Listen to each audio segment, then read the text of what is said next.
अस्सलामुअलैकुम वरहमतुल्लाहि वबरकातुहू। दोस्तों, आज की इस वीडियो में हम कुछ गलत फहमी दूर करने वाले हैं।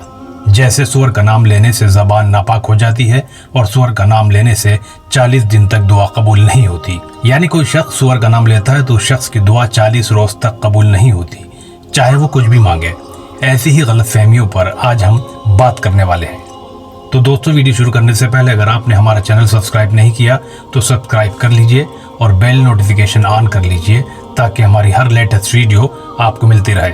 दोस्तों, जैसा कि हम जानते हैं कि सूअर की हर चीज़ नापाक है। हर मुसलमान को इस्लाम की रूह से सूअर से नफरत करना ईमान की निशानी में से है, लेकिन बाज़ लोग इस जानवर का नाम ज़बान से लेने को बुरा समझते हैं। इसी तरह इस जानवर के लोगों ने बहुत सारे नाम रख रखे हैं। कुछ लोग यहाँ तक कह देते हैं कि जानवर का नाम लेने से 40 रोज तक दुआ कबूल नहीं होती। दोस्तों, किसी बुरी चीज़ का ज़रूरत पड़ने पर उसका नाम लेना गलत नहीं है।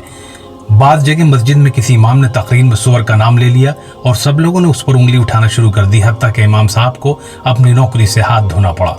दोस्तों, इतना दिमाग तो हम सब में है कि हम किसी की बुराई बिना उसका नाम लिए बगैर नहीं कर सकते, वरना हमारी बात समझेगा कौन। जैसा कि शैतान, इब्लीस, अबू जहल, अबू लहब और फिरौन वगैरह का नाम भी तो लिया जाता है। जब इतने बड़े बड़े खबीसों का नाम कुरान और हदीस में लिया जा सकता है तो एक हैवान का नाम आखिर क्यों नहीं लिया जा सकता? बड़ी अजीब बात। अल्लाह रब्बुल इज़्ज़त ने पूरे कुरान में 4 बार इस जानवर का नाम लिया है।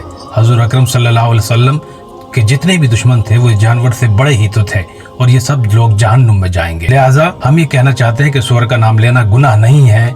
आखिर खुद अल्लाह रब्बुल इज़्ज़त ने खिंजीर का नाम कुरान में लिया है, जिसका मतलब सूअर ही है। यानी अल्लाह ताला वो नाम खुद ले रहे हैं जिसे लोग नापाक समझते हैं और उसके बंदे नाम ना लें, ये बात समझ से बाहर है।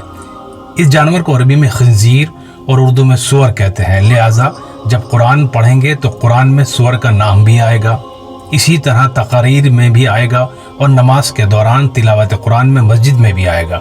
यह गलतफहमी और जहालत थी जिसे हमने दूर कर दी। आखिर में मुख्तसर ये कि हम सूअर को हलाल नहीं कह सकते और ना ही इसे अच्छा कह सकते हैं, पर ज़रूरत पड़ने पर इसका नाम लिया जा सकता है। हम उम्मीद करते हैं कि आप लोगों की यह गलतफहमी दूर हो गई होगी। जिनको ये गलतफहमी रहती है इन लोगों तक ये वीडियो ज़रूर पहुंचा दें। वीडियो पसंद आए तो लाइक करें और इसे सोशल मीडिया पर शेयर ज़रूर करें।